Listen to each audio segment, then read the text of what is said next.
কুষ্টিয়া কুমারখালীতে বেতন ভাতা ও পেনশনের টাকার দাবিতে পৌরসভার কর্মচারী ও কর্মকর্তা কর্মবিরতি পালন করেছেন।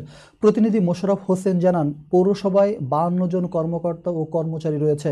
কর্মবিরতিতে চরম ভোগান্তিতে পড়েছে পৌরসভায় সেবা নিতে আসা মানুষগুলো।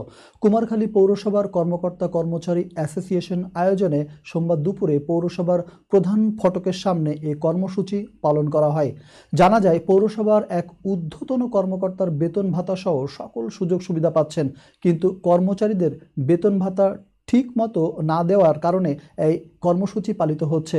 কর্মকর্তা কর্মচারীদের বেতন ভাতা সহ সব সুযোগ সুবিধা দেওয়ার দাবি জানানো হয়, অন্যথায় তারা আরও কঠোর কর্মসূচি পালনের ঘোষণা দেন। এ সময় বাংলাদেশ পৌরসভা কর্মকর্তা কর্মচারী অ্যাসোসিয়েশন সাধারণ সম্পাদক মনিরুজ্জামান টুটুল বলেন, আমরা 44 মাস যাবৎ কোনো বেতন পাই নাই। আমাদের পরিবার নিয়ে মানবেতর জীবনযাপন করছি। আমাদের কর্মকর্তারা সব ধরনের সুযোগ সুবিধা পেলেও আমরা বেতন ভাতা সহ অন্যান্য সুযোগ সুবিধা আমরা পাচ্ছি না। এই রকম চলতে থাকলে অনির্দিষ্টকালের জন্য আমরা কর্মবিরতি পালন করব।